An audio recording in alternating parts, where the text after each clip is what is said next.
Hey everybody, what is going on? Hexlex here with another Master Duel video for you. Today we're going to be taking another look at Adventure Prank-Kids, as my first look at the deck, that initial deck profile, was definitely not where it should have been. I was kind of honestly a little bit overwhelmed just trying to cover as many adventure decks as possible. And I knew Prank-Kids was one of the more important ones, so I really should have put a little bit more research and care into it, but I think I was also just excited to be playing so many different decks at once that I kind of just went with. I kind of assumed that, oh, you just slap the adventure engine in and you know, keep the same ratios of Prank-Kids, and I even took the DPE engine out, which, to be fair, not every adventure Prank-Kids deck has to be playing DPE, but it's definitely still very good.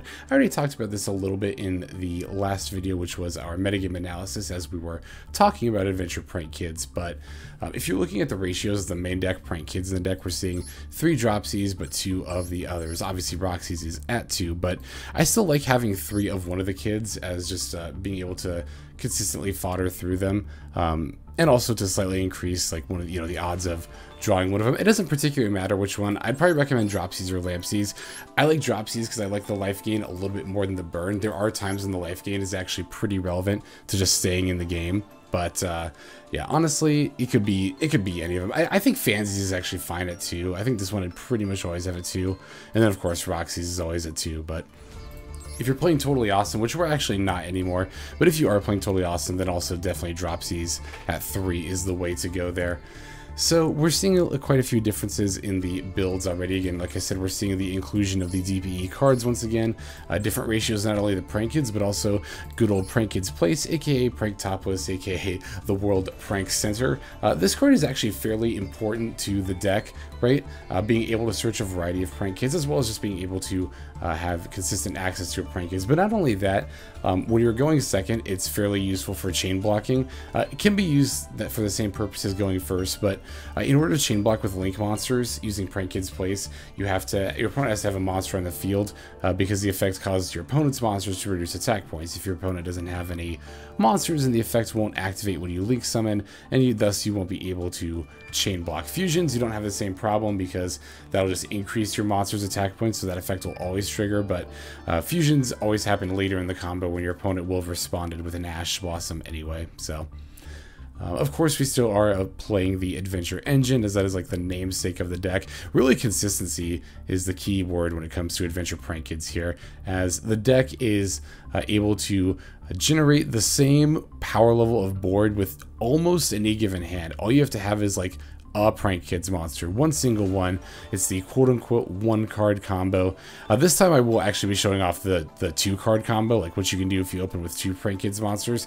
I didn't really do that last time because I don't really have an excuse. I was just rusty with the deck. I could really only remember the one Prank-Kid line off the top of my head, and I really wasn't just even thinking about it. I was trying to record as many different adventure decks as I could, like as fast as possible, so I let myself get in a rush, and unfortunately in that regard did slip a little bit, but rest assured we're going to make up for that here with this video. Oops, sorry, I bumped the mic cord there. And yeah, I definitely plan on playing Adventure Prank-Kids when I ladder.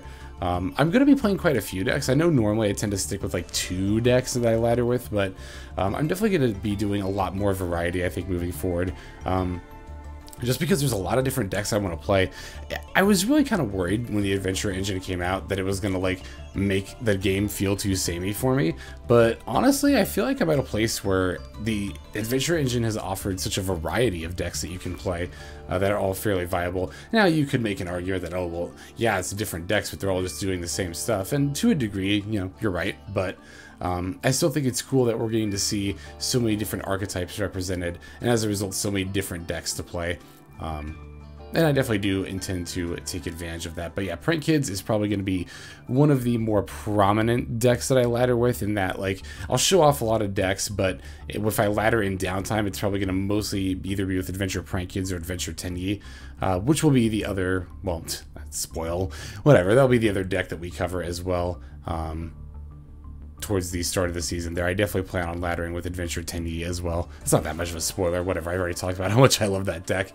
I do love this one a lot too. The extra deck, we're also playing that differently here. We've got the 2 Link Spiders here, which is important for playing through Nibiru, and can often be the difference between making a DPE and not. Can also be used with an adventure token to make a DPE. Like, I've already given examples, I think. Oh, I did, yeah, in the last video. But, like, you know, let's say somehow both your Prank-Kids effect and your Fateful Adventure get stopped. Well, then with the Meow Meow Moo and the token, you can send the token away for a Link Spider and then link those into a Vert Anaconda. So Link Spider is basically just like your insurance in this deck. Otherwise, ratios haven't really changed too much. I think I was playing like 3 Meow Meow Moos before, now I'm only playing 2. We're not playing Totally Awesome anymore. And yeah, I think those are just the 2 cards I dropped for the Link Spiders there. So yeah, extra deck not too different. We're only playing 2 Crossout Designators now. Crossout Designator, if I can get the words out. It's funny because Prank-Kids was actually the deck that I originally crafted Crossout Designators for, and for a long time I was playing 3 copies because, well, mostly because the deck just had the room. The deck just really doesn't have the room for the 3rd copy anymore, and it's also not quite as important to protect your combos so vitally with only Crossout Designator. Again, given that we have, of course, Wandering Gryphon Rider from the Adventure engine to help us out with that as well. So.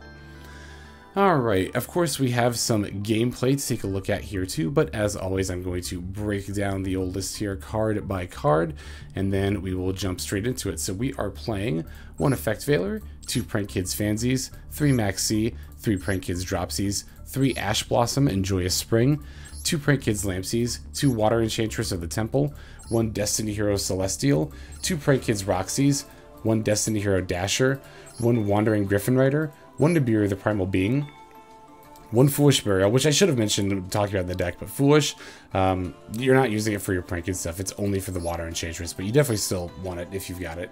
Anyway, we're playing Foolish, 2 Fusion Destiny, 2 Rite of Aramesir, 1 Dracoback the Rideable Dragon, 3 Prank-Kids Place, 1 Prank-Kids Pranks, 1 Fateful Adventure, 2 Call by the Grave, 1 Prank-Kids Pandemonium, 2 Crossout Designator, and 2 Infinite Impermanence. That's the main deck. Extra deck is going to have 1 Prank-Kids Rocket Ride, 1 Prank-Kids Weather Washer, 1 Destiny Hero Destroyer Phoenix Enforcer, aka DPE, 1 Prank-Kids Battle Butler, 2 Link Spider, 2 Prank-Kids Meow Meow Moo, 2 Prank-Kids Dodo Doodle Doo, 1 Prank-Kids Bow Wow Bark, 1 Predaplant Vert Anaconda, 1 Nightmare Unicorn, 1 Prank-Kids Rip Roar and Roaster, and then finally access code Talker. Alright, now that we have covered the list there, let's go ahead and take a look at some gameplay.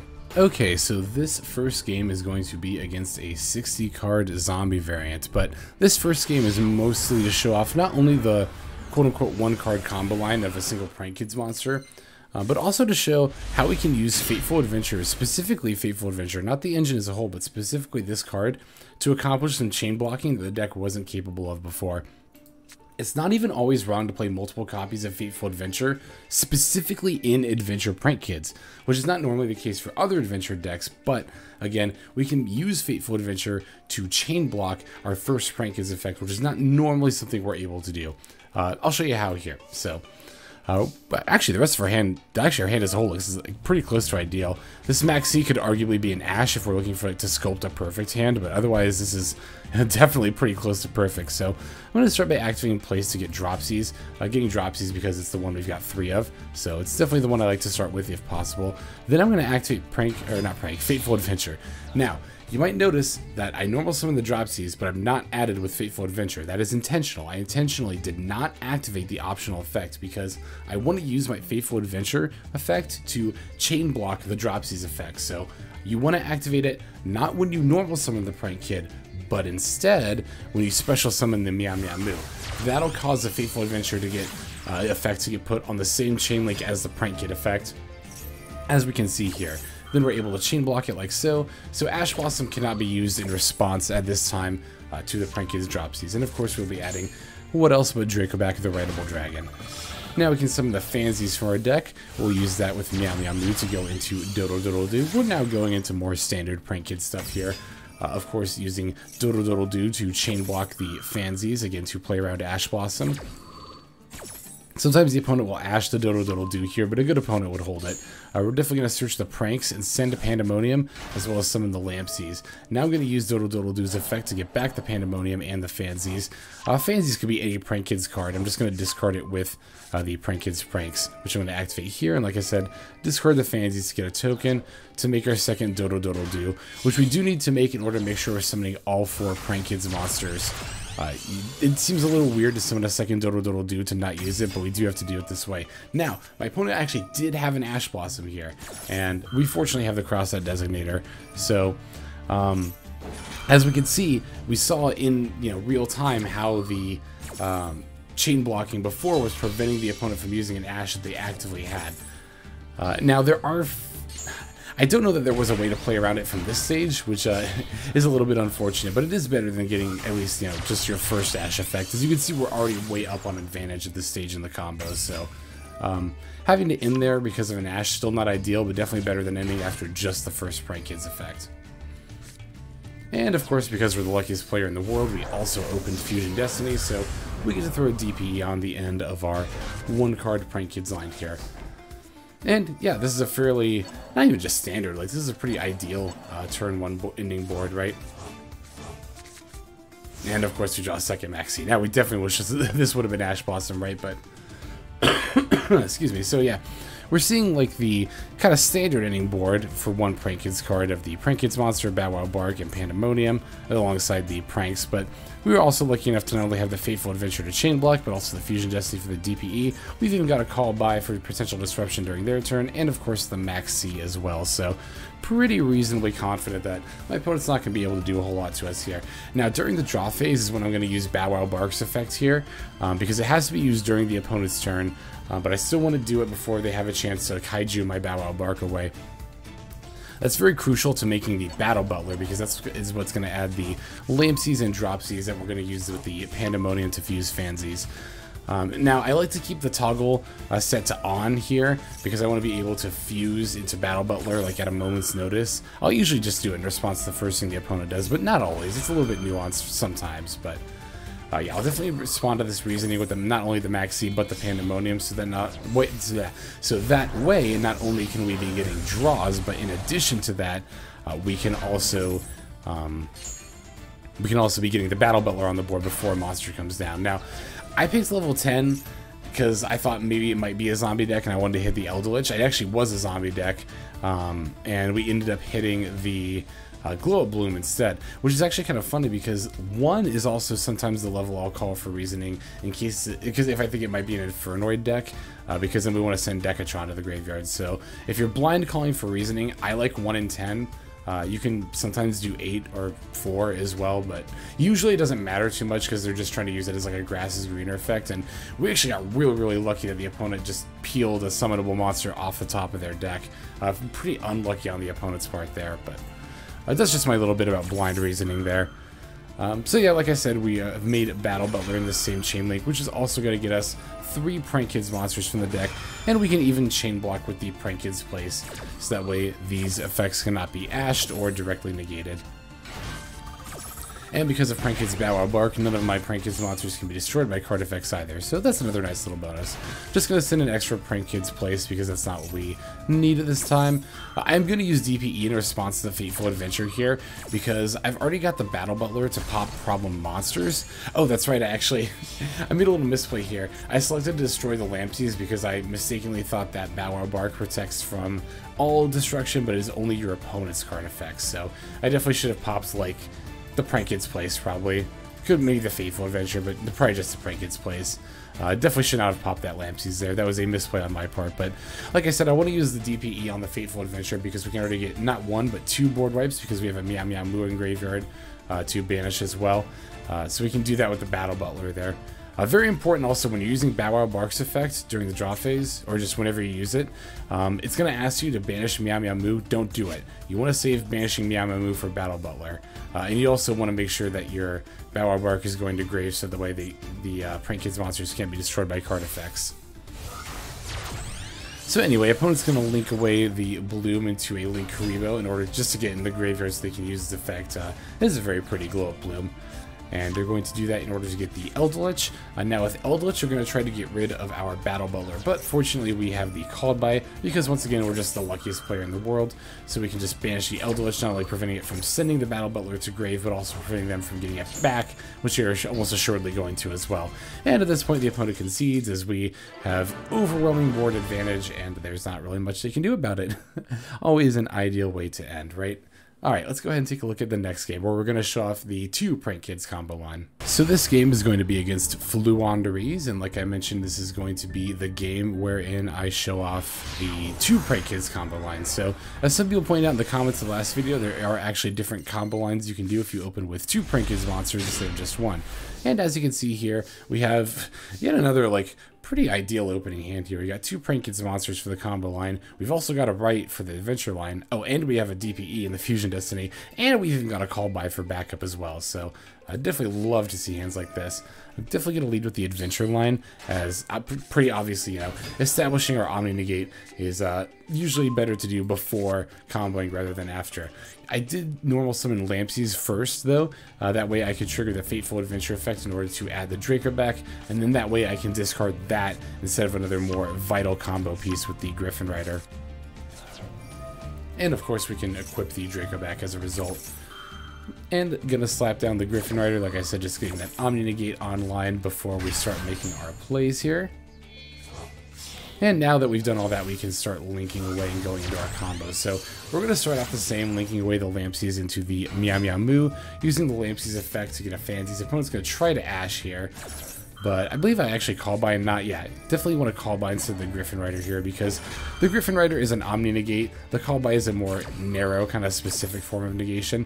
Now, I am going to have to banish my Fusion Destiny for Roxy's effect here, so I won't be able to DPE, but that's fine. We're still going to have more than enough on board. Excuse me. Okay, similar setup here, right? Now we're going to link it to Doodle Doodle Do like we did before, but this is where we're going to deviate just a little bit. We're going to use Fansies effect and of course Doodle Doodle Do's. We're not going to get Prank-Kids Pranks. This time we're just going to directly add the Pandemonium to hand with the Doodle Doodle Do. With the Fansies, it doesn't really matter what spell you send here, I just send the Pranks. And then we're going to summon Dropsies. You want to make sure you're not summoning the Prank-Kid that is in your hand, because we're going to need to use this one's effect. And now, as you can see, we're activating Pandemonium now during our turn, which is definitely a deviation. We're going to fuse the Prank-Kid we just summoned and the one that we, the second one that we opened with, in order to go into Prank-Kids Rocket Ride, which we're going to use in a little bit here. And now we're going to use the 2 Prank-Kids effects that we have just activated, and we can even chain block that with the Rocket Rides effect. And again, that's why it's important to make sure that you're not summoning these the second Prank-Kid that is in your hand, because you're going to need to use this effect at this stage in the combo. So Roxies usually want to do last anyway, but that's why we didn't summon a Roxies sooner. So yeah, like I said, we do have to get rid of the Fusion Destiny because of Roxy's effect, but that's fine. It's worth it to keep comboing here. And now those 2 Prank-Kids that you summon, we're going to link those away into our Bow Wow Bark. And now we're going to link our Bow Wow Bark and Doodle Doodle Do away in order to go into the Rip Roarin' Roaster. And we're not doing this instead of Battle Butler, we're still going to be able to set up Battle Butler as well. Using Prank-Kids Rocket Ride, we're going to get back the Doodle Doodle Do and the Bow Wow Bark. Now we can use Doodle Doodle Do's effect in order to get back the Pandemonium and one of our Prank-Kids monsters. And then, during the opponent's draw phase, we can now use, even if we hadn't drawn Dropsies there, we could have used Bow Wow Bark to get back Lampsies and Dropsies and have everything we need for Battle Butler. So, this is, I've seen referred to as the triple board wipe combo, in that you'll have a Battle Butler and Rip Roarin' Roaster out, as well as 1 Meow Meow Moo in graveyard. So you can either do 2 monster board wipes and 1 back row board wipe, or 2 back row board wipes and 1 monster board wipe. The 2 monster board wipes tend to be more worth it than just the 2 back row board wipes, as like I touched on again in yesterday's video, the metagame analysis, we're not seeing too many back row heavy decks right now. So it's still worth it to have, though, the ability to back row wipe, I think, anyway. That's why I still like playing Rip Roarin' Roaster. And if nothing else, it's still a 3k body, right? So yeah, during the draw phase here, we'll add our Prank-Kids back again. If I had not drawn Dropsies, I could have added it back here to get everything I needed to fuse into a Battle Butler. Unfortunately, because of the you know, we did the Rip Roarin' Roaster and the Adventure line, we're not going to have enough spaces to get all 3 of our Prank-Kids. We're only going to get 2, but it's like, oh no, we only got 2. You know, it's really not that big of a deal. If you were in a scenario like this where you had the Adventure cards up, and you didn't have a Rip Roarin' Roaster, you could put the Battle Butler in the extra monster zone and then summon all 3 of the Prank-Kids to the main monster zones. And because of the Draco back effect activating as a result of Lightning Storm, we even get a little bit of an unintentional chain blocking. Chain blocking, in case you cannot tell, is very, very important to Prank-Kids. A very important aspect of it, as the deck is so vulnerable to stuff like Ash Blossom, that we really have to be mindful of it. So, of course, we're going to steal the opponent's Rabina with the Jack in the hand here. And I'm going to use Ripper Roaster's effect on the Philanderies and Unexplored. What is that card called again? Unexplored Winds. Yeah, okay, I did have it right. Yeah, I'm going to immediately use Ripper and Roaster as soon as I see this come down, because I know that Philanderies tend not to have too many back row. Of course, there is a chance that they might still have the field spell in hand, and you could think about waiting for that. But with the Dreamtown, especially given that they were clearly Jack in the handing trying to find a play, and I took the Rabina, it seemed pretty clear to me that they were trying to find a Rabina. So I just wanted to rip and Roaster right there and just like cut it off at the source, which did result in the concede. If the opponent did then drop the field spell and then go for it, it's not that big of a deal either. We can still just wait and then use Battle Butler while they have the 2 little birds out, and then that way they won't be able to tribute summon the M-Pen and continue their line. So multiple ways to stop Philanderies in that scenario. But all right, let's go and take a look at the next game. All right, next game is going to be against an Infernoid variant. I was going to say another 60 card deck, but yeah, this is kind of why I mentioned Infernoids earlier when we played against that zombie 60 card deck. Is if you're playing against Infernoids, I think, I don't know, I would just guess anyway that 1 is the best level to call to send the Decatron to the graveyard, because that tends to be the only thing they summon anyway. That's summonable off of their reasoning.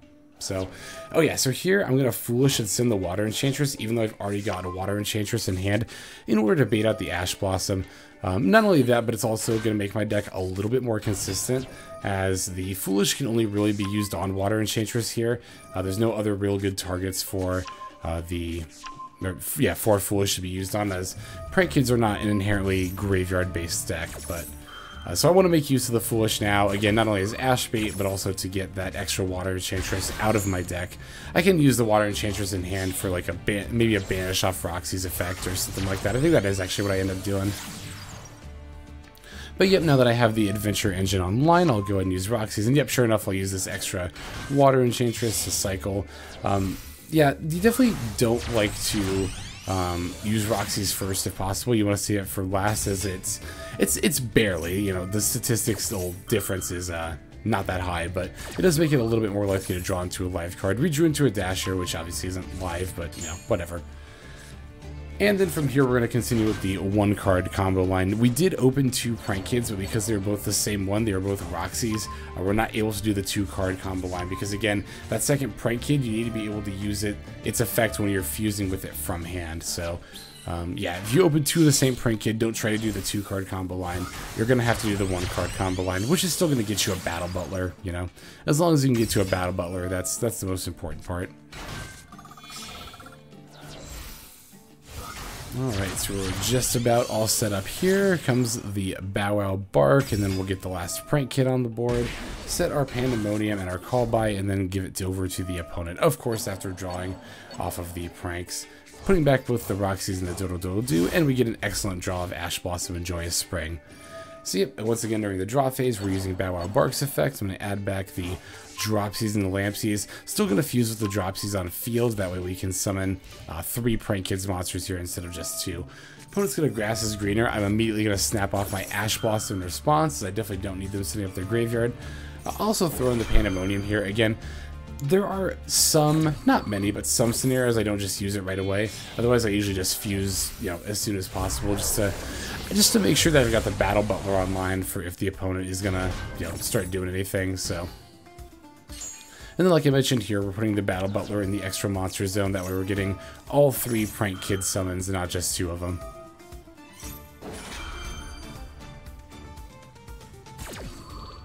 Yeah, I definitely like having the Call By down against a grass-based deck, or like a 60-card deck. I mean, any 60-card deck is typically going to be a graveyard-based deck, by nature of running stuff like Grass and Reasoning. So, yep, opponent activates Reasoning, and then also Droplets here. That's going to negate both my Butler and my Gryphon Rider. So, this game immediately just got a little bit more interesting. I did notice this in the Infernoid off the Droplet, though, so since that clues me into the fact that they are an Infernoid deck, I am definitely going to declare the level of 1 with Reasoning, so that way they have to send the Decatron to the graveyard. It is still going to accomplish what they mostly want to do, though, which is just load up the graveyard with Infernoids. Okay, there's the Decatron. There goes the graveyard. Now, what I should have done... Oops, let me pause this again. Yeah, so what I should have done here is... I should have had my toggle set to on, and that way after the effect resolved, I could have called by and banished this Infernoid Divete here. I definitely should have had that on. That is a misplay on my part. That is going to allow my opponent to further their plays in a scenario where I could have prevented them from really doing so. So they're going to blow up my back rows, which is a little annoying, but definitely not too bad. Obviously, we're just missing the pranks and the adventures. The Draco back is going to equip itself right again. Opponent's going to follow up with the Monster Gate. I'm actually trying to see... Let me see my opponent's banished here real quick. I guess I was just trying to figure out if they would have been able to have plays even without, you know, or even with me call buying the, what was it? Where is it here? This one, the level 9. Yeah, I don't know. I think they still would have been able to Monster Gate for sure. I don't know about for sure. Yeah, they should have been able to, right? Because they had one extra Infernoid left over. So, I don't think it was too big of... I mean, it was still a misplay to not call by, I think. But I don't think it was, like, so big here. And finally, the opponent finds their Decatron. And with their graveyard far more than loaded up enough, they are able to very easily go into their plays here. I'm actually quite interested, as I've never really seen Infernoids go off quite like this before, so was definitely curious to see exactly what the opponent was going to end on, and they actually ended on a card that I hadn't played against yet here in Master Duel. Not this one, not the Crusadia, of course.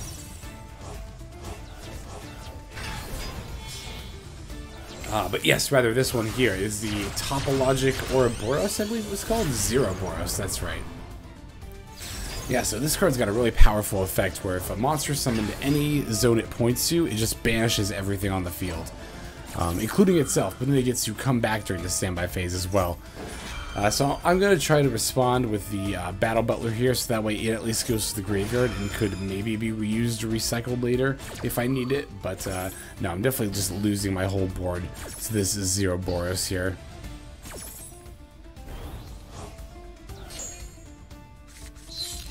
And of course they do get to pass back to me, but now as a result of the Zeroboros coming back to a main monster zone, my opponent gets to throw it just right in the middle and then point to both extra monster zones. So that's actually, I think, one of the neater setups I've seen. I didn't realize Infernoid could do this, where they've basically made it so, like, if I try to summon any kind of extra deck, or like Link monster in particular, just a monster to the extra deck zone, I'm going to end up losing my board as a result. So it's not only an awesome, like, finisher in terms of having high attack points, but also acts as a disruptor as well. So really cool. I didn't know Infernoids were capable of that. I never, like I said, I'd never had this card played against me before. But, you know, we're just the luckiest player in the world, so of course we just peeled Fusion Destiny off the top of our deck casually, and now we can just DPE away the Zeroboros and not have to think critically about dealing with it at all. Yay, Yu-Gi-Oh! I mean, whatever, that's any card game. Any game, really, is going to have some amount of variance like that, but... yeah, I'll just use DPE here to pop the Dropsies, and I probably should have actually just popped the DPE, kept the Dropsies. Although I don't have too much left in my extra deck. I have enough though, right? I could have Dropsies for Meow Meow Moo, activated Go to Dodo. Yeah, I don't know. I should have popped the DPE. I don't know why I popped the Dropsies there. I think that was also a misplay on my part. But yeah, as soon as that Infernoid gets summoned, I'll go ahead and pop with the DPE because I know it can bounce monsters. If they're just getting out a beat stick to hit me, that's fine. They are going to banish my DPE from grave, which is a little annoying. Not only because I no longer have access to it, but now I can't get 2 draws with the Dasher. But the Rite of Aramesir, another very good top deck. It's not going to quite be enough for lethal here, but it's going to leave my opponent at 400. So I think they're close enough that, you know, if we look at them funny, they're dead. So I'm not like too worried here. And as we can see, the opponent's going to draw, and then pretty shortly afterward just concede as they realize they cannot out my fairly mediocre but still winning game-winning board here. So, all right, let's go take a look at the next duel. Okay, so here we've got a game against Adventure Phantom Knights, and I think if this is the game I think it is, I think I kept this because we end up with a really kind of like weird setup / interaction. So. Okay, yeah, it is that game, because as you can see, I got no Prank-Kids stuff, I've only got the Adventure line, but that's one of the cool things about the Adventure line, is that even by itself, it's not only putting an Omni-Negate on board, but also, like, a 2000 defense body, a 2800 defense body, and the threat of not continuously, but you know, one turn at a time just bouncing back stuff on the board for relatively no cost. Well, actually, there's no cost at all, period. It's just while it's equipped, so. But yeah, definitely get an Enchantress for the Rite of Aramesir. We're going to use that to get the token out. And the Fateful Adventure. I'm going to use Fateful Adventure's effects to add the Gryphon Rider before the equip spell because I don't have anything to summon here. I'll get rid of the extra call by. Now I can special the Gryphon Rider, and that will let me add the Drinker back, which I can just equip directly. There's no need to have it in hand now. And then we'll set Imperm call by, and we've also got an Ash Blossom in hand and pass. So even though we weren't really able to combo out, you can see we're still having a pretty solid board here. Alright, so the opponent's going to Droplet. Okay, so actually, this is actually a pretty interesting kind of combo line that happened here. Not combo, but interaction line that happened here, right? Opponent activates Droplet, sending the Water Enchantress, turning the Wandering Gryphon Rider. Obviously, that's not ideal. I'd really like to have my Omni Negate, but I realized, wait a second, they're just going to try to go for the right by banishing the Water Enchantress, right? So, what if I just responded with the Call By, and they actually respond with the Crossout Designator, because I'm just trying to make sure that they don't get to set up their own adventure engine. They're going to cross out my call by, but my opponent's actually made a bit of a mistake in doing so, as Droplet does not prevent cards from activating a response on the chain link, just in response to this card.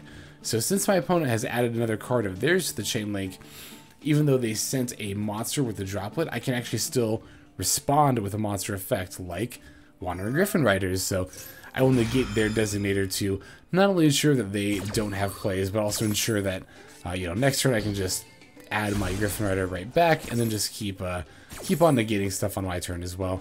And because I only have a token on the field, the Droplet fizzles altogether. It doesn't really do anything. Opponent activates Fateful Adventure. I'm just going to go ahead and Ash it. They've only got 2 cards left in hand after this, so I'm pretty reasonably confident they don't have too much. But they actually did have the second Crossout Designator here, which is pretty wild. I didn't realize you could even activate a second one if your first one got negated. I thought it was like a hard once per turn, so. Well, I think it is defined as, you know what I mean, like,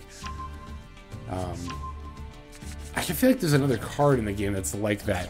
But funnily enough, they actually end up adding and then sending the Water Enchantress, and it's like, dude, I don't know if you remember the part where the call by resolved, but you definitely cannot use Water Enchantress that turn, and then I think they realized that shortly afterward as they conceded. Alright, we've got one more game to take a look at. Let's go ahead and jump straight into it. Okay, last game here is going to be against Live Twins, which this is going to be a good game to show off how resilience can pay off in terms of playing through disruptions. So, look at our hand here. Looks pretty good. We got a Water Enchantress, a Place, and a Fusion Destiny, so we're definitely not off to a bad start by any means at all here. I'm going to start with the Water Enchantress, which my opponent does Ash Blossom. It's actually a-okay with me because, well, one, I don't want to Fusion Destiny first anyway, because I want to summon something other than Dark Heroes this turn. And two, I think the Prank-Kids line would add a lot more value to the board than the Adventure line would. So that's why I decided to lead with the, what was it, the Water Enchantress, right? Yeah, it was Water Enchantress, yep. And now from here, we're still doing more fairly standard one-card combo line stuff. Just always doing stuff in the same order. So if you're good at being able to memorize like the order of things to do in, that's definitely, it's not like other combo decks like like Adventure Tenny, for example, where you can just kind of like freeform it up to a certain point. It's the Prank-Kids lines tend to be a little bit more rigid, but they're not too difficult to get down. Excuse me. There are some actually pretty creative ways that you can use a Rocket Ride in terms of like making plays and being able to go into other more generic Link monsters. Like, we do have the Nightmare Unicorn, the Access Code Talker in the deck as well, because it is possible for us to be able to occasionally OTK with something like that. It doesn't happen too often. They're definitely more like fringe use extra deck options, but definitely still important ones in my opinion. Ah, yes, banishing the extra place with the Prank-Kids Rocksies, and then we drew Maxx. Like, this is an ideal setup right here, right? We have the Prank-Kids setup, we've got the DBE on top of that, and then we have like the, well, yeah, I already said the Battle Butler, the Prank setup, and then we've even got Maxx and Ash Blossom looking out for us here in hand. And then of course there's our extra draw as well, which just ends up being a Lampsies, but obviously that's still totally fine. Okay, once again using a Bow Wow Bark there during the draw phase. Well, it's got a call by for it though, and I can't stop this one, so that is definitely a bit of a bummer that I've not encountered before, is the call by on the Bow Wow bark. But it's a solid answer, you know. But it's also got a Dark Ruler no more, which I'm totally fine with because I've still got the C and the Ash. And then we finally see how they're able to have so much room for hand traps as they reveal their first Live Twin card. They actually even have the Crossout set, but fortunately, I'm just going to chain the Maxx C to the Crossout. And that way they can, you know, they can certainly keep going if they want to, but they're definitely going to owe me some cards if they do.